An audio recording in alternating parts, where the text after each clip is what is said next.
Welcome to Mortgage Sales Playbook. I'm Pat Sherlock, your host. My podcasts are where top producers, sales leaders, and industry experts share strategies that drive real sales success. No fluff, just actionable insights to help you master the art of selling and leading. Today, we have a great topic, winning strategies in the retention during a merger. It's so important today, especially with so much going on in our industry. And I have the perfect person. That's Jerry Rader. Jerry is Senior Vice President at ALCOVA. He's been in our mortgage business for a long time, Academy and some other firms. But more importantly, he owned his own firm for over 18 years and sold it back in the day. And so, Jerry, great to have you with us. Thanks, Pat. Happy to be here. Well, let's start off with a basic question, which is how did you get into our mortgage lending world? Yeah, back in 1994, somebody told me I'd be a great loan officer. Had no idea what that meant, but I went and got myself an interview with a local broker and figured it out from there. That's kind of interesting. And so you didn't go to college to be a mortgage lender? One of the few, I think. Yeah. No, yeah, it was not at all on my radar screen. Yeah, for all of us, that's always the case. And that's why I always ask that question, because it's always interesting to hear what people have to say. So, talk about since you've been in our worlds for a long time, talk about this issue of what issues you think lenders should be addressing that haven't been addressing. Yeah, I think, there are a couple that come to mind. It's the what I would call tech adoption on the front line. Mm. The big companies, there are a handful of names we could throw out there that seem to do it well, but Hmm. what I call the real IMB models where they have street originators, there seems to be a real gap between the haves and the have-nots. And so, especially small to mid-market size companies, Hmm. being able to not just say they adopt it, but actually bring it right to the consumer and effectively use it in their sales Right. process is a big miss, I think, number one. And then AI, everybody talks about it, but there are a few companies who really understand it and don't feel threatened by it and actually have what I call a systemic plan to leverage it in a really meaningful way. So those would be the two areas I think that a lot of Hmm. IMBs are just looking, or maybe not, for a way to leverage that. Hmm. Well, I agree with you, and we'll have to have you come back and talk about that issue because that is a big issue, and I see it every day myself. So, talk about from your viewpoint, what are some priorities that the lender has for this year? Yeah, well, so we stop short of setting yearly goals, but we have two or three what we call big rock goals that we kind of laid out there. Our first is we call it 25 and 25. In 3 years from now, Alcova turns 25 years old. It's our 25th anniversary.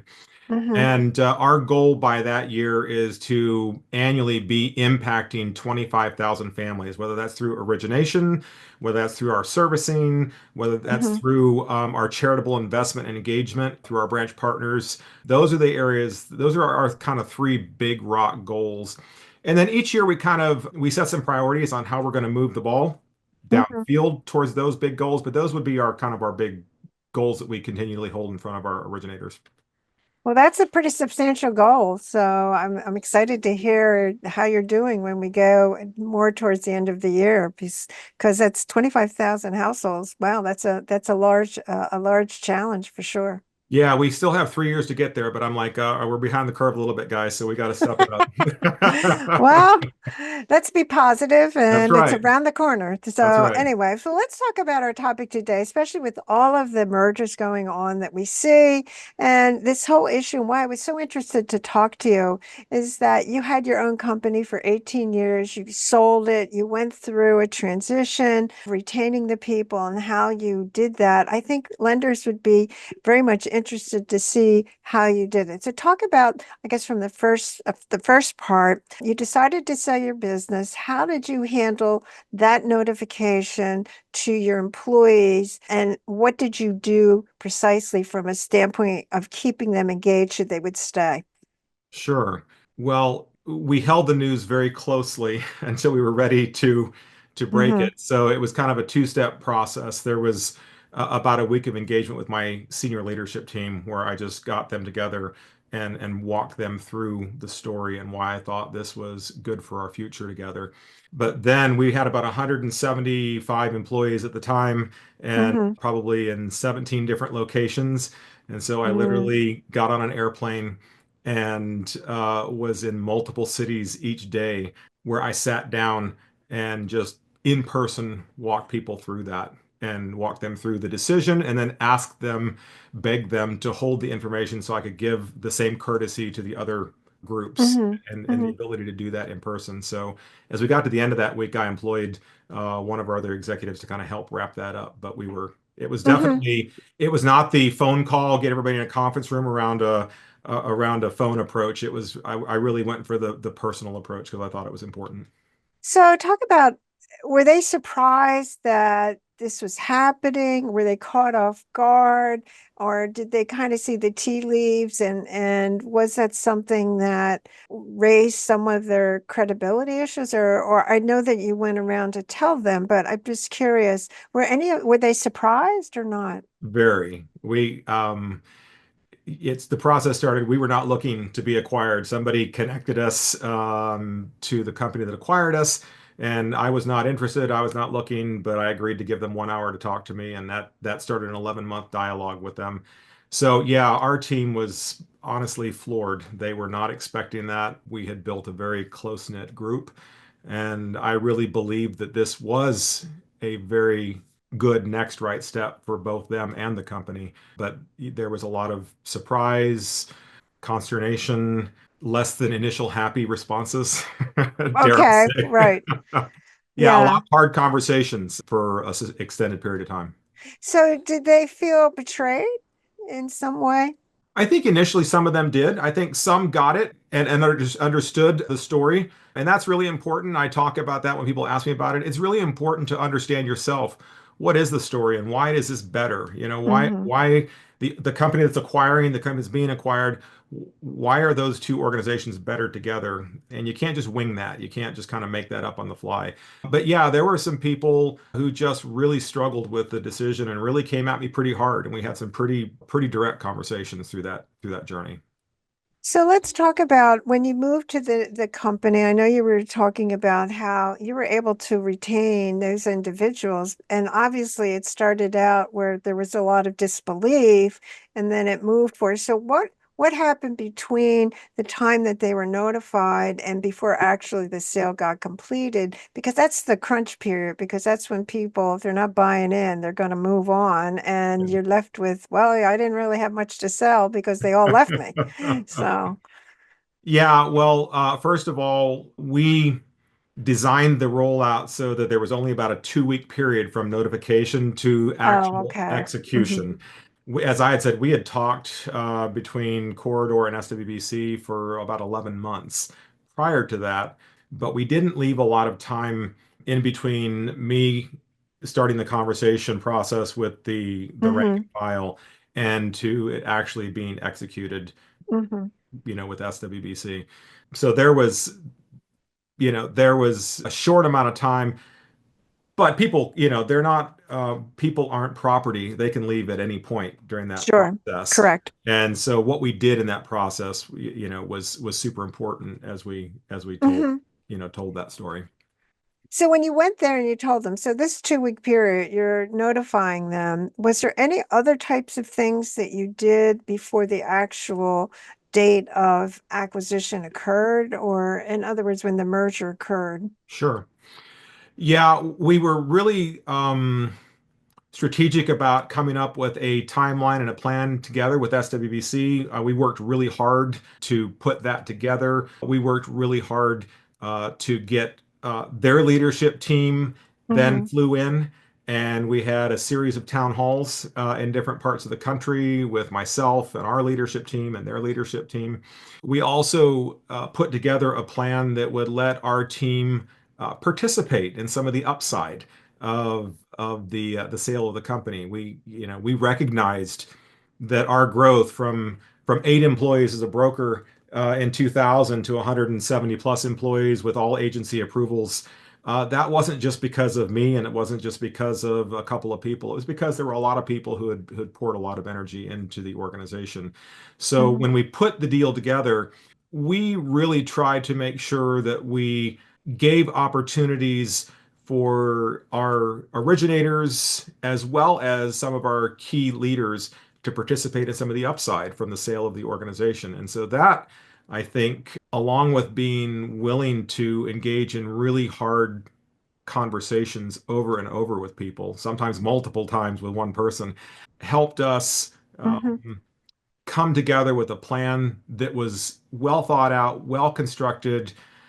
It shifted along the way. No plan is perfect. You line up and you call the first play, and then the plan's out the Hmm. window. But Hmm. there was definitely a lot of energy from a lot of leadership on our side and SWBC's part to make it successful. So, what were the types of questions as you look back? What were the concerns that the employees, the 175 people, had? What did they really kind of fall into? What was it that you were trying to convince them about? I think some of it was sometimes it was spoken, but most of the time it was unspoken. The overarching question that what in either directly or indirectly that was asked was, okay, you sold us this vision for 18 years or 15 years or however many years. Yeah, Now you're going to take your money and ride off into the sunset. What about us? And correct. so that was in many different ways. That was the question. That was the elephant in the room. That was the thing I had to address and to be honest Hmm. about Hmm. why I thought this was good, but then also why this wasn't me taking a payday and then in 6 months I'm gone type Hmm. of a situation. And I'll probably get to that in a little bit here, but I would say what you do prior to the announcement and the actual integration is important, but what you do after that's even more important. Right. Well, let's talk about that because that's ultimately the big issue. And I'm curious from the point that you had these conversations to when the sale actually happened, what did you have people leave at that point in between? No, we didn't actually. And again, it was a team effort for sure. But one of the things I'm proudest of is of all of our originators that went over, we only had one person choose not to go out of our Hmm. entire origination team. And then about 4 or 5 months into being at SWBC, we had a second originator leave out of a Okay. total of about 80 originators, 85 originators. But then he came back about 9 months later. So, we didn't have a lot of attrition, really none to speak of at all. And then we were able to, both through effort as well as there was some market influences that happened, the thing called COVID and that. But we were able to grow another 40 or 50 originators after joining SWBC over the next couple of years. So it was a real, Hmm. there wasn't a lot of attrition either leading up to or after or post. So normally people try to buy the length of time that they're going to stay. And it sounds like, did you end up doing that or how did that actually work? Yeah, so what we did is we put together some incentive packages for some of our senior people to participate in the actual earnout. And then Hmm. we also implemented a plan for our originators that measured production, and we set kind of some minimum thresholds for them to be able to participate, but almost everyone hit those thresholds. And so there was a 9 month and an 18 month Hmm. payday, if you will, for originators who chose to stay and hit those thresholds where they could, in essence, earn some of that earnout that we were experiencing as part of the deal. And it Hmm. proved to be one of the things as I talked to originators, it was the thing that kind of glued them in and gave and encouraged them to Hmm. give the new opportunity a chance. Because that's really Yeah, what it's about. It's about sure. getting people to stick around long enough to realize that Yeah. oh my gosh, I was used to a blue button. It's a red button, but that's not the end of the world. We were careful to craft something that was meaningful for them, would move the needle for them, but would more importantly give them the opportunity to see what I saw in the opportunity and to stick around long enough to experience that. So, So talk about once you joined, obviously the transition period is also a highly risky period because they have to learn a new system, they got to learn a whole bunch of different stuff. How was that all handled well, and on top of that, Pat, their phone is blowing up because every recruiter who's heard in the about it world? now is like dialing them up to tell them why their world is ending. And Yeah. we talk about trigger leads for our customers. Well, when you go through when you go Yeah, through a transition, that's its own form of trigger leads, and so you sure. you have Very to true. to combat that. But yeah, that was And I'm sorry, I lost track of that. What was the Well, second part of that how question? did you handle that transition? Once you've now have moved to the new company, that's just a risky period of time just Yep. because people are soliciting them just for all the reasons you're talking about. How were you able to buy that time is what it boils down to. Like, what was it that you talked on before the acquisition, but then now it's actually happened? And you just mentioned, every recruiter in the world will be sourcing them. And so, was there anything that was done differently, or something that you found very successful? Yeah, so we put with the help of our marketing team on both ours, who became part of the larger company's marketing team, we put together what I would call like we called it internally our retention book. But it was literally a marketing piece that kind of highlighted all the changes and all the things that Hmm. we thought that they would benefit from by staying a part of this experiment, because that's what every transaction is like this. It's an experiment.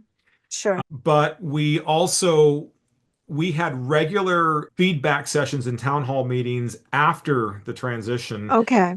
We developed a response team that was part of our leadership and part of SWBC's leadership. So it was kind of like a triage team or a concierge Mhm. team. So we could immediately move in if there was any issues or problems or things like that. We could address it and we could solve it in real time. We could reprogram, systems if needed. Okay. We set up a transition period where we, in essence, ran a parallel system to theirs. So it wasn't like they walked in on day one and suddenly everything was changed and nobody knew where the coffee was or how to get into Helix Point, I mean, Encompass, Yeah. all those things. So it was a very thoughtful, and then we received a lot of feedback along the way, from our team Hmm. as we walked through that. But some other things that we did really intentionally that we talked about and that people gave us feedback later on and said that was really important to us.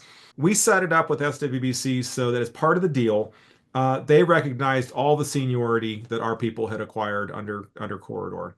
So it wasn't like you were brand new, walking in the door. I mean, even though you were, if you had 12 years of seniority with Corridor, you now had Hmm. 12 years of seniority with SWBC. That meant that if you were getting 3 or 4 weeks of vacation, you still got 3 or 4 weeks of vacation. Hmm. That also meant that for our salespeople who had achieved, President's Club trip status and stuff like that, that got honored under SWBC's President Club, and Hmm. their trip was better than ours, so that wasn't a bad thing either. But so, being thoughtful about little things like that and Hmm. recognizing people as human beings with dignity and recognizing that, hey, they're going through. I had 11 months to think about this. They had like 11 days to think about this. And so Hmm. recognizing there was a lot of fear and a lot of wondering what ifs by looking for ways to put human touches on the deal that said, hey, we recognize what you've done at Corridor, and that's just not all lost. We're going to carry that legacy with us into this new opportunity was in feedback I got from a lot of folks after the fact was very, very um, Hmm. special to Hmm. them. So the response team, talk about what that involved. Was it just system orientated, or how was it that, what were they actually doing? It was systems, it was license transfers, we had Hmm. some of our team stay back and close out the pipeline under the old company while the new pipeline got started in a new company. So there was a lot of cross communication between technologies. Hmm. That was Hmm. one thing that we were careful about when we chose SWBC, or when they chose us, I guess. We shared 18 of the 20 major platforms, whether it was Encompass, whether it was, our front end Hmm. system facing the customer. Yeah. There was a lot of synergies there, but there was still, hey, we've got to get all the old data from over here and all the customer bases over here, and we've got to get them into new systems, and we've got to maintain and close out the old pipeline while we're starting a new pipeline. So that team was really, that was an integration team that really tried to make sure that we connected all those pieces. Was it the old company handling this response team, or was it the new company actually doing their part with It it? was a combination. We had some people that stayed behind. We went to them and said, "Hey, we're going to bring you, but we'd like to ask you to stay behind." There were some originators we had to leave behind and ask them to stay there because we needed licensed originators to stay on that side of the platform. So that was dangerous, but we made the ask for some key people to do that. And so it was a combination of both our, corridor employees and SWBC employees working together. And so, what was the length of time? I'm curious to your answer to this of how long did it take after the sale happened that everything really kind of calmed down? Oh wow. Looking back at that, I would say it was probably, and it was different for each person, but Sure, I would sure. say it was somewhere between 9 and 15 months before everybody felt like, okay, we're home. Wait, this is good. Did that surprise you? I'm curious. Did you think it would be sooner or did you I think thought it it? would be sooner. I thought it would be Okay. sooner, honestly. I'm a person, I like change. I'm one of those weird people that, Yeah, that I'm always looking for ways to make things better. And so there were times where my executive coach had to tell me, Jerry, you just have to have patience because, yeah, people move at their own pace and you've got to let them do that. yeah. So, what percentage took the 15 months and what percentage took the 9 months? I'm curious. I would say probably 2/3 of the people fell into What, that 6 to 9 month category, and probably uh, a third of them took 15 months, and there were probably a couple that took 24 months.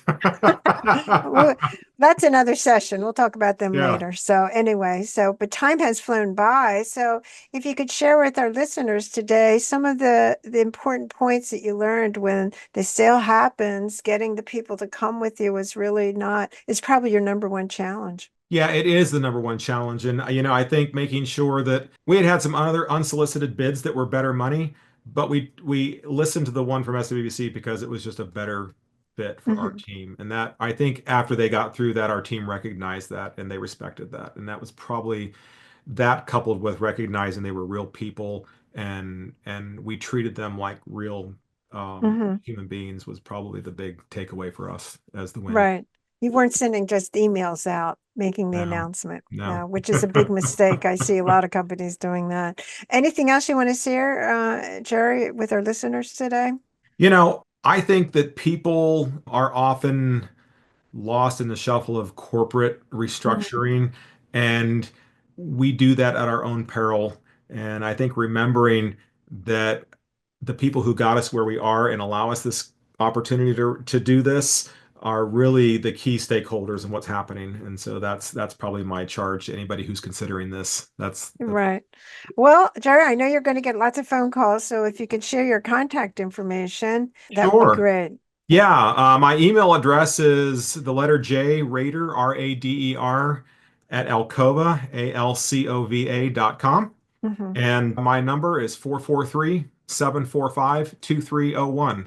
I'm a loan officer at heart, so I answer that phone. It's at my hip all the time. So, Well, I know you'll get a lot of calls, and I want to thank you for sharing all your wisdom today. And I want to thank our listeners for tuning in and certainly subscribe to our podcast. We'd love to have you join us. Thanks so much, Jerry.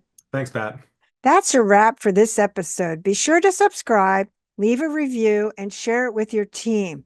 Want more proven sales strategies? Visit patsherlock.com for expert resources, coaching, and sales training. Until next time, keep selling smarter and not harder.